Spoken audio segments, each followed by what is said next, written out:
Hello, and welcome to the Future Christian Podcast, your source for insights and ideas into what it means to live as a follower of Jesus in the 21st century. At the Future Christian Podcast, we talk to pastors, authors, and other faith leaders for helpful advice and practical wisdom to help you and your community of faith walk boldly into the future. Here's your host, Lauren Richmond Jr. Welcome to the Future Christian Podcast. My name is Lauren Richmond Jr. Today, I'm pleased to be joined by Terry M. Wildman. Terry is of Ojibwe and Yaqui roots, and he's the lead translator, general editor, and project manager of the First Nations version New Testament, published by InterVarsity Press. He serves as the director of spiritual growth and leadership development for Native InterVarsity. He is also the founder of Rain Ministries and has previously served as a pastor and worship leader. He and his wife, Darlene, live in Arizona. So welcome to the show, Terry. It's really good to be here. Thanks for having me. Thanks for being here. What else would you like our listeners to know about you? Well, my wife and I live in Maricopa, Arizona. And Maricopa, Arizona is the traditional lands of the Pima and the Tohono O'odham, who are the original native people of this land here. Mm-hmm. I've been a Jesus follower since I was 18 years old. I've gone through a lot of changes in my life. I grew up in Michigan, in the land of the Anishinaabe, we say. And the Anishinaabe are the real people. I apologize to the rest of you. But that's what the name means, is the people or the real people. But I grew up in Michigan, and I didn't grow up in my culture, but over the years, I learned more and more about my culture. And eventually, when I was older and became a Jesus follower, Creator then called me. Over a long period of time, I learned how to hear His voice a little bit, or hear His leading, and He, through circumstances and whatever, led me to begin to reach out and learn about my native heritage, mm-hmm. and then to bring Jesus into that heritage. And so that's a little bit about me. I've been mentored since that time, and in many native ways. I've had a couple different mentors, and both of them believers in Jesus, but also both of them very well versed in our native culture, or at least the Anishinaabe culture, the Ojibwe people. Great. And what's different, would you say, about your faith now than your early faith? Well, my early faith, I was just out of high school. I'm a teenager. I wanted to enjoy life. I wanted to have some fun. I wanted to sow my oats, so to speak. But, I kept hearing about this Jesus person. Mm-hmm. I heard it through different people. I got invited to different events, and I was drawn to the people who believed in Jesus. I was drawn to their testimony, how they were experiencing life. But I was also part of my reasoning at the time was I was a little scared of God. I was scared of this hell they kept preaching about, and I wanted to make sure I wasn't going to go there. Yeah. And so a lot of my idea was I wanted to get to heaven, so I'm going to accept Jesus. Mm-hmm. But I put it off as long as I could. But I guess you'd say He just kept after me. He's real. And for me, I discovered the reality of Jesus, and that's what made a difference. It was later I discovered the scriptures and all the different things, but and theology and things like that. But as far as Jesus back then was a lot about getting into heaven. Yeah. So the difference now is about getting heaven into me. It's more about living in the way of Jesus and learning to relate to people as one who believes in, we call Him in the First Nation version, Creator sets free, Jesus, but one who walks in His way. And what does that mean? What does that mean in this in this majority culture that we live in, and also what does it mean in our native culture to be a follower of the Jesus way. Yeah, yeah. What spiritual practices have been meaningful for you, or might you recommend to others? Wow, spiritual practices, that's a big word. And I've never been very good at what they call the disciplines, the Christian disciplines. I mean, I've tried them, and the day-to-day thing I've never really gotten into. So what I would say my spiritual practices that are meaningful to me is learning how to love my wife like Christ loves the church. Yeah. Learning how to take care of my children and provide for them and teach them in the Jesus way how to walk. Learning how to get along with my neighbors. Mm-hmm. Learning how to forgive people who have hurt me. Learning how to get along with people I don't agree with.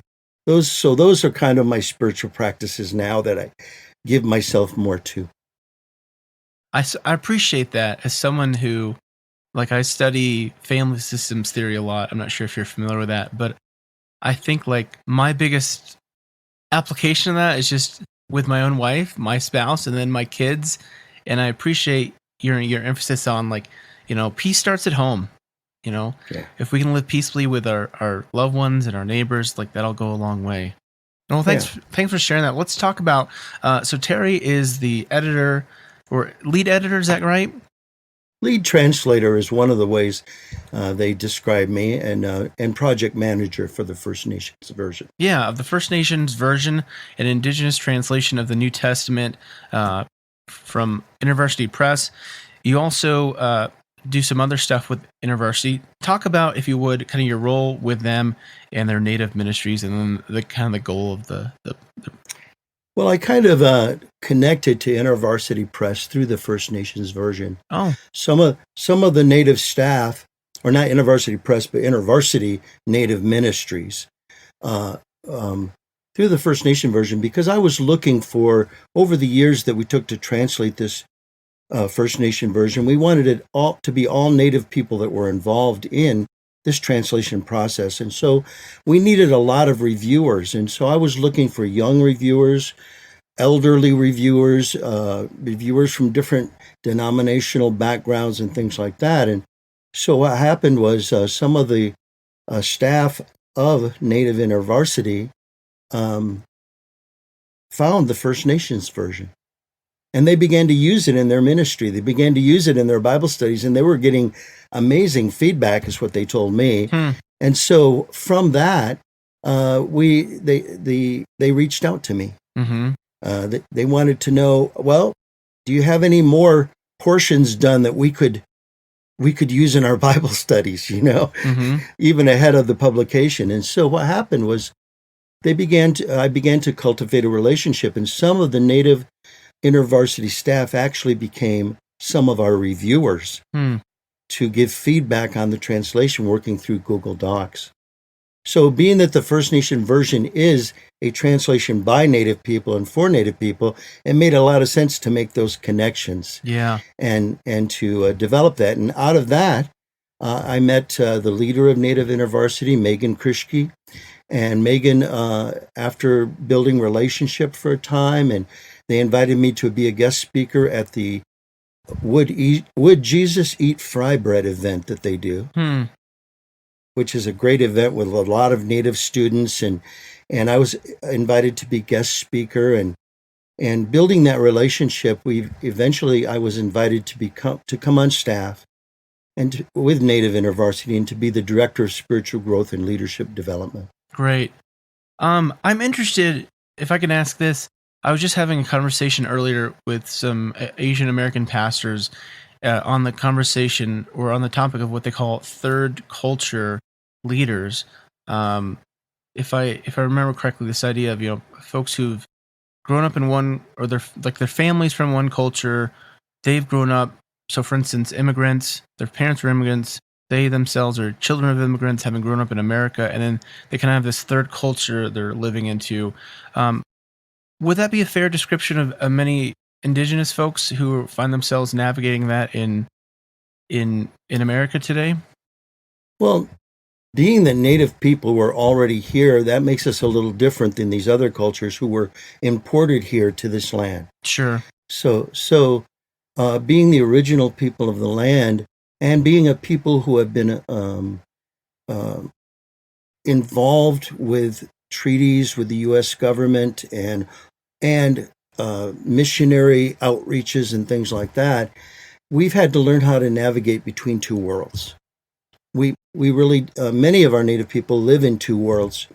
On the one side, they're pretty much assimilated and work regular jobs, some of them, most of our Native people. And on the other side, we go to powwows. We connect as much as possible to our families. Some of our families still live on reservations, and so we visit those reservations and we participate in family events and things like that, cultural events and such. And a lot of times those two worlds don't cross. Mm.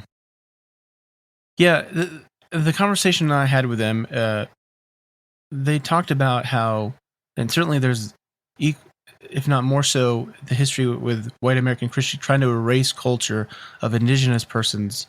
And certainly it was true of these leaders I spoke to. But given that awful historical context, as I've talked to other indigenous persons, one of the things I've heard from them is the challenges of sharing Christianity with indigenous persons or Native persons because of that long, dark, and awful history of Christianity. What does that look like in your context, and how have you dealt with that? I'm curious. Well, for me personally, I didn't grow up in our Native culture, so I didn't experience much of what a lot of our Native people have experienced. And it has been tragic. As a matter of fact, I've spent a lot of time visiting. My wife and I spent 10 years on the road visiting Native nations. Sometimes my wife and I played our music. We have music. As Rain Song, we played our music at powwows. We visited tribal centers. We visit churches, and we tried to break down that barrier that exists, the misunderstanding that exists between our peoples. Mm-hmm. There is a lot of suspicion. Christianity, the way Christianity came to us, it came to us in a forced way. Yeah. And so the government was hoping to assimilate us because it was a big problem dealing with all our tribes. And so what happened was the churches got involved with the government. The government gave the churches money if the churches would civilize the Indians, the Native people. And so that history is very difficult because we were presented with a more what we would call a colonial Jesus. And that colonial Jesus was not the Jesus of the Bible, even though they were saying he was the Jesus of the Bible. And that's what made it confusing, because the Jesus they were representing seemed very different than the Jesus of the Scriptures. At least for me, it's that way. And for many of our Native people, it's that way also. Very few of our Native people will confess to be church members or even believers in Christianity. The word Christianity itself has a negative terminology that I try to stay away from. I talk about being a follower of the Jesus way. And so, it's a challenge. I ended up writing a book. It's called Sign Language, a look at the historic and prophetic landscape of America, to look at this whole issue and to say, what can we do today in today's world?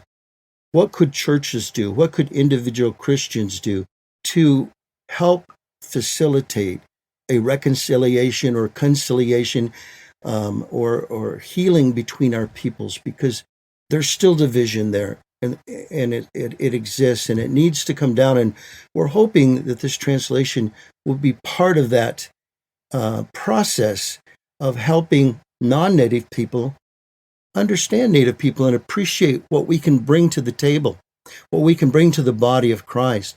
And the other side of it, that the dominant culture, would begin to care about Christian or care about Native people, not just Native Christians, but Native people everywhere, and that they would have a new understanding. The Bible never hides the bad history. Yeah. It's all there for you to read. All the ugliness is there. But today there seems to be a tendency, and there always has been, to hide this part of American history. It's been hidden in the closet, and it still has not come out the way it should. And our Native people need to be able to heal and tell our story, and to be recognized that this really did happen to us, and that it really wasn't Jesus that did it. It was people who need to actually, rethink of the way they brought Jesus to us. And so it's hard because there's been many generations of this. And so people living today say, well, what have I got to do with all that? I didn't do it. Mm-hmm. Yeah, but you get to live on the land that they took. You get to have the benefits that we lost. So you are part of this, whether you understand it or not. And so those are some of the things and some of the challenges that we have. And also, Native people have a different worldview.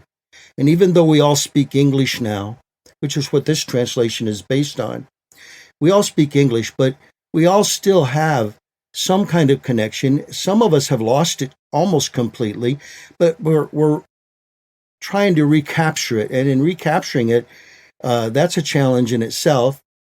Restoring our languages is a challenge because, over 90% of our people can't read our language, and most of them don't speak the language anymore, even though in schools we're trying to recover it, and some tribes are doing better than others in recovering that. But those are some of the challenges.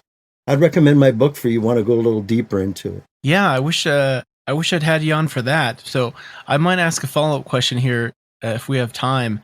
I'm thinking about just the little training I have in pastoral care, the harm it can do of basically saying to someone like, get over it, essentially. And that's so much of what white America has done to indigenous persons, to African Americans, to other people of color who've been marginalized. It's like, get over it already. And if I'm hearing y'all right, it's just like, hey, let us process it first. Thanks. Well, the same people that tell us, that's in the past, get over it, are the same people who scream, I'll never forget 9/11. Yeah. I'll never forget. Well, our Native people, we have the same thing. We don't want to ever forget what happened, because it's important to own up to it. Yeah. All of us, Native people have a part in all this, and non-Native people have a part in it. And together we're coming generations later from some terrible policies that are still not undone today. There are still things being done today by churches, by our government, that are still hurting our Native people. And those things should be addressed. And because we're only 1% of the population, it's difficult for that to be addressed. Yeah, so I'm ordained in a Christian tradition called the Christian Church Disciples of Christ, a mainline denomination, and I part of my ordination process did a anti-racism kind of training, and I had to learn about kind of these horrendous parts of my denomination's history, like the land rush in Oklahoma, where basically the denomination was like, hey, the federal government's giving away this tribal land, go get it, go take it. And then other instances of some of the things you're describing, what are they, residential centers? Yes. Right?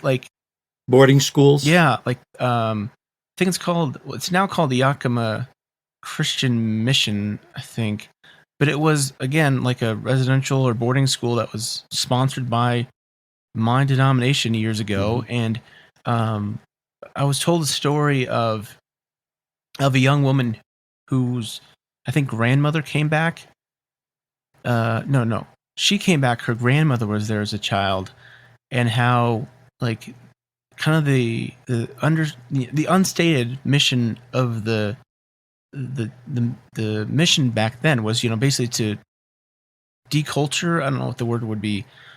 Indigenous person, and she came back as like a very white-skinned, red-haired girl, and she just, I think, if I'm remembering correctly, kind of lamented how she was the result of, sadly, quote-unquote successful deculturation. So it's a very troubling history, but like you said, especially for, I think, white people, we need to own up to what's happened, Well, many white Americans, so to use that expression, don't realize that, and they're followers of Jesus that identify as being Christians, don't realize that they've been assimilated into a culture. Yeah. They've been assimilated away from their Christian faith into another way of thinking that has influenced their Christian faith in a negative way and has kind of created a syncretism between America and its history and its mythology and their own Christian faith. And so when faced with that, it's a very difficult thing to own up to. Yeah. Wow, our ancestors, they did bad things. They were deceived, and gosh, I've inherited their deception. And now what do we do? Well, Jesus, the scriptures do teach us what to do. Make it right. Do what we can to make it right. We can't restore everything, but what can we restore? We can restore dignity. We can restore harmony. We can restore relationship. That's what reconciliation is about the restoration of relationship. And that relationship needs to be on an equal grounding basis. I guess you should have me on. We're talking about the First Nations version translation, but you should have me on for my other book sometime in the future. I will. Who's it published to? Is it published through our friends at InterVarsity? Yes, InterVarsity Press is publishing the New Testament of the First Nation version, and it's self-published. You can find it on my author page on Amazon.com. Back to that. Okay. Let me ask though about the First Nations version, since that's what we're talking about. If I heard you correctly, it sounded like you're saying that the First Nations version in really ways helps both Native and non-Native persons kind of come together in a way. Is that fair? Well, yeah, I think so. The First Nation version is an attempt to capture the simplicity, the beauty of our native heart languages, but transferring them over to English, but being faithful to the original language of the New Testament. And so the Bible becomes sort of a common ground that we're meeting on. Mm-hmm. We're meeting on this common ground, but we're looking at it a little bit differently. And so our worldview, the same as any other people group, our worldview influences the way we look at Scripture. And that worldview isn't necessarily wrong. It's just a way of looking and a way of seeing. Mm-hmm. And we believe that the Creator has given all different cultures these different worldviews so that we don't have a monocultural view of the Creator, of God, the Great Spirit. And so Christians sometimes have this monocultural view of what it means to be a follower of Jesus, and they think it has to be according to the way we do things in America or the way we do things in Europe. And so that idea is trying to be put on other cultures, and if you become like us, then you can follow Jesus.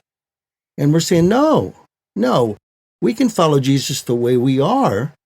Every culture has good and bad in it. Every culture is judged by the Bible in some way and by the teachings of Jesus in some way. And we have to learn as the people of our own culture how to sort those things out and not be told which parts we can keep and not keep. Mm-hmm. That makes sense. I'm still thinking back to your word and still processing about your idea of syncretism, which I really appreciate your perspectives on that, because I think so often it's used disparagingly the other way.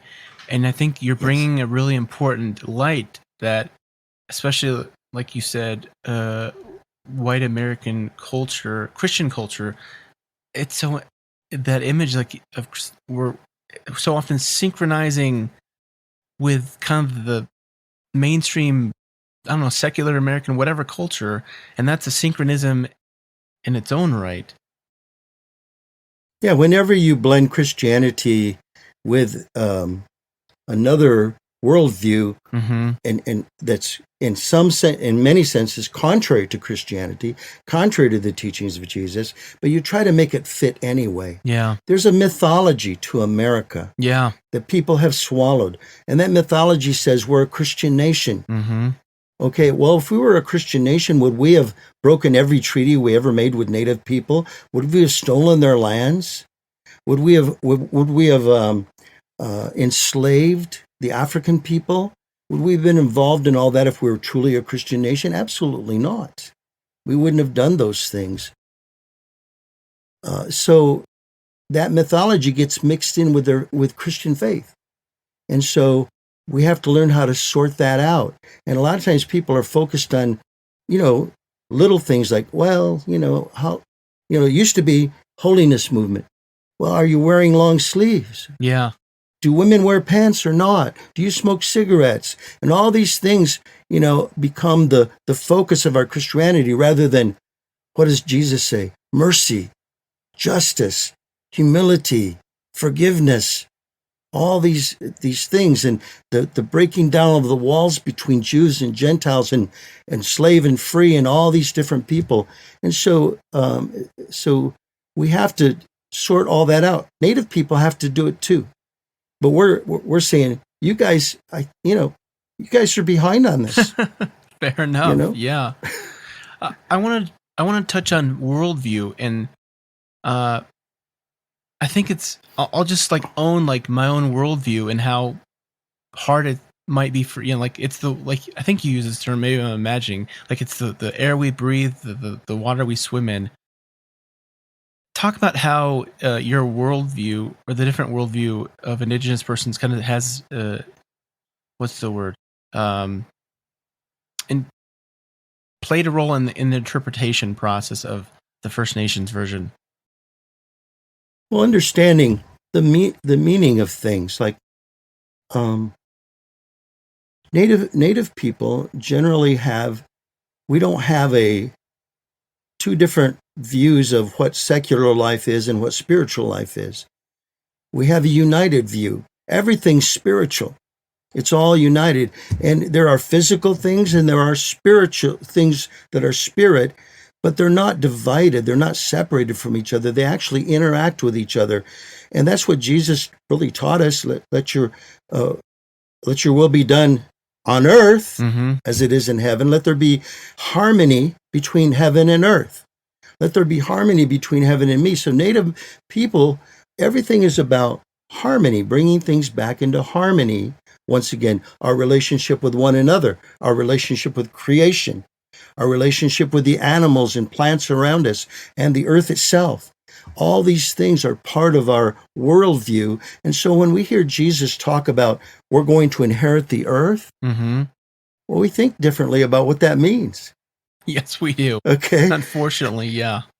So inheriting the earth means inheriting the beauty of creation and the harmony that Creator has put into it, and respecting creation and respecting the balance that that we need to work to maintain that balance on earth, rather than using the earth to draw all the resources out. We need to learn, what do we need to give back to the earth so that balance happens and so that harmony takes place.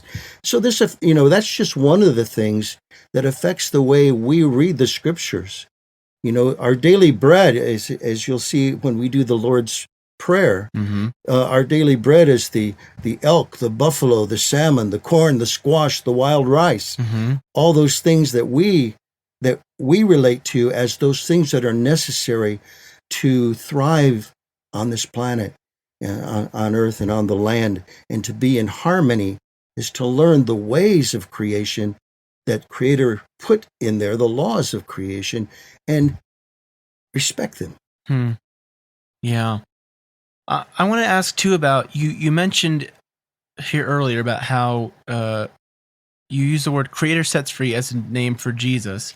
I'm intrigued I was reading through Matthew and Mark, the translation here. I forget what Isaiah was, but some of the different characters, John the Baptist, how they're named. Would you share kind of what went into kind of those names translations? Well, one of the things that makes the First Nations version a groundbreaking translation, we've been told, is the fact that we are taking the meanings of the biblical names and bringing those meanings out. So everyone, their names have meanings. Jesus, well, first of all, the easy one is Abraham. What does his name mean? Father of many nations. Father of many nations. before his name was Abraham, he had a different name. So his name was changed from honored father or exalted father to father of many nations, because Creator was doing something new with him and gave him a new name to match the new thing he was doing. And so all the names in the Bible, all the places in the Bible, there's meaning behind them. And sometimes those meanings reflect the story in the scripture and tell us something about that story. In John chapter 3, Creator sets free. That's who we call Jesus. Why do we call him that? Because his name means God, or Yahweh, saves or sets free or delivers. So his name is Creator sets free because he sets his people free from their bad hearts and broken ways.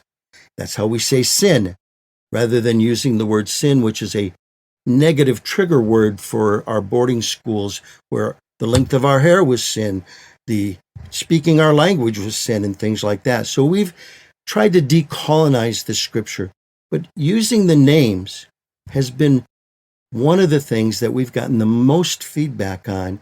What we did is we took the original meanings of the names, which can be found in different Bible dictionaries, and there's actually books out on it, and there's places on the internet to search, and you find these names, and then we gave them a little bit of a native spin to the meaning of the name.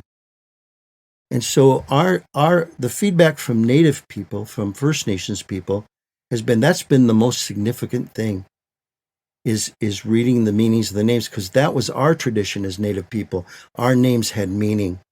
I was given a naming ceremony, 2 of them actually, to get my Native name. It's Gitchi Animiki Minomashkiki Manadu. What that means in Ojibwe is voice of the great thunder with a good medicine spirit. And so the people who named me, my mentors who named me, saw some of these qualities in me and gave me the name based on those qualities through prayer and seeking Creator for a name. And that's what our Native people always did. Yeah. So I'm going to ask then, is there plans to do the Old Testament? Because certainly there's a rich legacy, so many stories of characters in the Old Testament with their names having these deep meanings.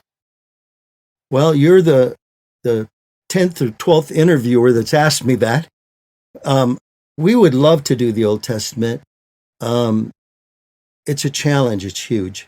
It's at least 3 times the New Testament. So we're praying about that.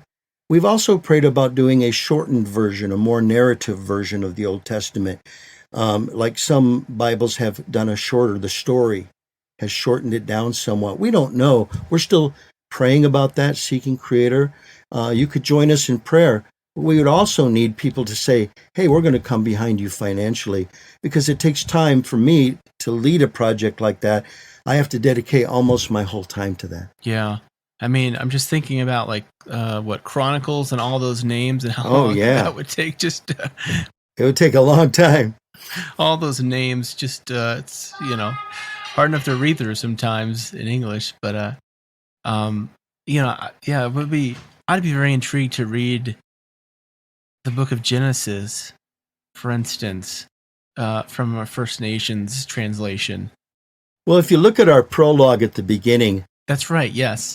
We bring out the first couple of verses of Genesis, which is sort of a loose translation there, which would give you a little bit of a feel. We also, in that prologue, have a couple of Old Testament scriptures from Isaiah, from Daniel, that we translated as a part of the project to fit into this story, the backstory for the New Testament. So, because we know the stories connect. And if you don't understand the connection, then you're going to miss some of the meaning of the story. I wonder if you wouldn't mind if I read just one scripture. Yeah, absolutely. Go for it. All right. So I'll pick one from Ephesians. People often ask me, well, I know the narrative, the New Testament is good, but what about the letters? Does it work there? And it actually does.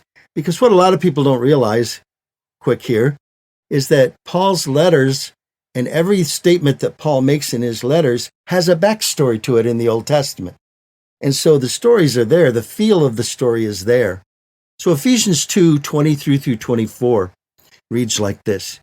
Take off that worn out and stained outfit of your past life. It no longer represents who you are.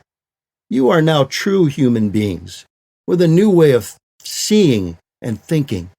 Put on the regalia of your new life, for you have been made new, created again to look like the one who made you, standing in a good way and walking a true and sacred path. So it gives you a feel for how the wording is changed, but the meaning remains. Yeah. Yeah, I appreciate that. I was reading through like I said, the Gospel of Matthew and Mark, and for me, especially, I feel like it was almost, so many of us, hopefully it's not just me, the words become almost familiar and brings a fresh perspective. To me, at least, it did. So I appreciate that. Well, we've had a lot of feedback from non-native people who really like this translation because it does exactly what you said. It takes those overly familiar words and gives new words to replace those, but words that kind of expand it a little bit, maybe like the Amplified does sometimes. Yeah. But it expands it through another cultural worldview that begins to take away that monocultural view of Creator, of God. And maybe I'm getting a little too deep here, but I think it'd be fair to say that, I think especially white American culture at large we don't realize how different we are than ancient Near Eastern culture. Right. And I would think that indigenous culture is probably closer to ancient Near Eastern culture, right? Absolutely, because the ancient Near Eastern culture, the culture of the New Testament, was very ceremonial. The Hebrew people were ceremonial. The Hebrew people had a united worldview. They believed in one great Creator over all things, but they also believed in that He had spirits and helpers that helped Him in this whole process of bringing life to the world and revealing Himself to the world, and that He created humans for that very purpose also, to reflect who He was into the earth. Even though we totally failed on that, ducks do better at what they were created to do than we do. Animals do better at what they were created to do than we do. We're the ones that are really messing it up. But also we mess it up because God has given us His image, His creative power, and we're using it in destructive ways. That reminds me, and my son is being creative here right now, as you hear him. I can't remember who I was talking to about this, but I asked them this question: is creativity part of the image of God? Is that the image of God within us? What do you think? Well, it has to be part of that image of God, because one of the primary ways to think about God is Creator. Yeah. In the beginning, what does the scripture opens up with? In the beginning, Elohim created the heavens and the earth. The first thing He reveals Himself as is a creator. And if we're created in His image, then we have creative, animals don't create. Some of them build things, but it's all programmed into them. Yeah. They never improve beavers never improve their dams. Yeah. They just stay the same forever. But human beings, through our creative process, have improved things as we go. So I have to believe that that's part of the image of our Creator within us. Yeah. Well, this has been a great conversation. I'm going to have to follow up with you later. We'll talk more about seeing if I can get you on again for that other book. But let's take a quick break, and we'll come back with some closing questions.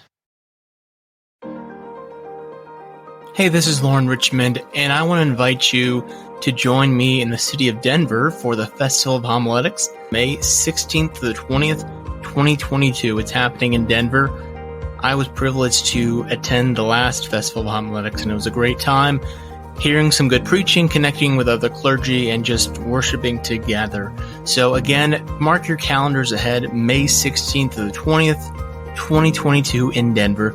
Would love to see you there.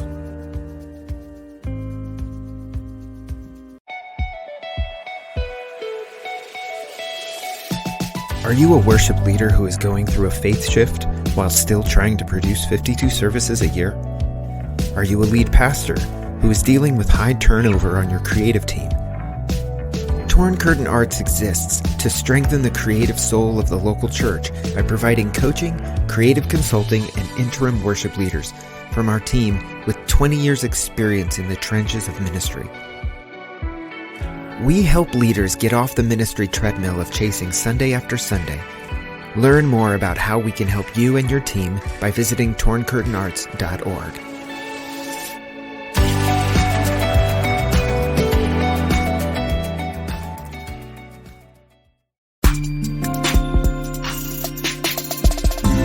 Sometimes it can feel hopeless to think about all the ways the church needs to change.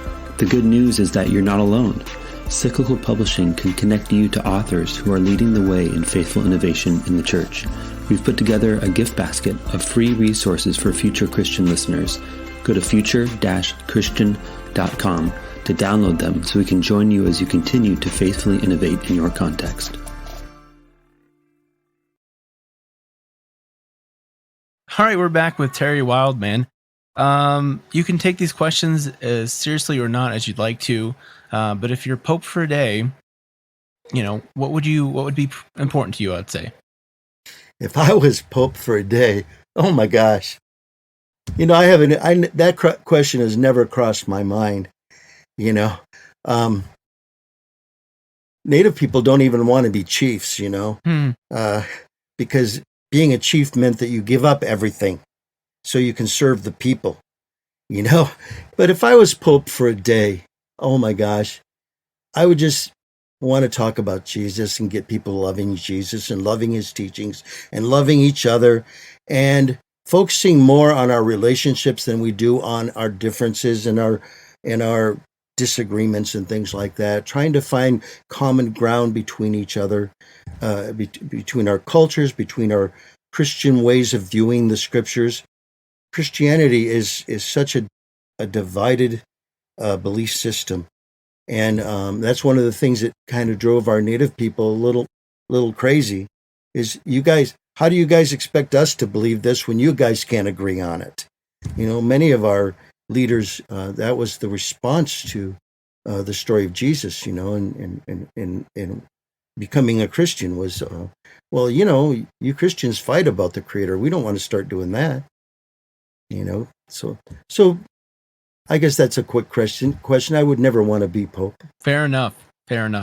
A theologian or historical Christian figure you'd want to meet or bring back to life? Oh my. I've always been, it's kind of funny. I mean, the standard, the first thing that comes to my mind is that I want to meet Jesus, I want to meet him and stuff. But all my life I've been fascinated with Paul. But I've learned to be more of a Jesus follower than a Paul follower. Yes. Okay. I've learned to interpret Paul through Jesus instead of Jesus through Paul. Yes. And so, but I'm still fascinated with Paul. What a place he had in forming, and bringing together different groups of people. He had to bring the Jewish and Gentiles together, all the slaves and frees, and he had to try to get them to eat from the same table, to have communion together. Oh my gosh, and the differences in working through all that. And there's just lots of things I wish I could understand. We don't have theology all figured out. We're all trying to figure it out. We don't have our eschatology nailed down totally. Oh, some people do, but I don't. Yeah. I don't have my eschatology nailed down. I'm even looking at atonement theories and going, with all this. But I love theology. And so, I wouldn't mind talking to Paul if we could communicate across our cultures. Sure. What do you think history will remember from our current time and place? Wow. That's a really good question. I don't know if I have the answer to that. History may look back, depending on which history, the history of the world or the history of America. I leave it open-ended on purpose. Yeah. Well, the history of the world will look back at this time of a plague, a disease that's affecting the whole world, Mm-hmm. and looking back at a time when some nations have privilege, other nations don't have privilege. Some people groups have privilege, other groups don't have privilege, and somehow maybe we're looking at all the turmoil that we're experiencing today. I always want to believe that this turmoil might be the birth pangs of a just society emerging.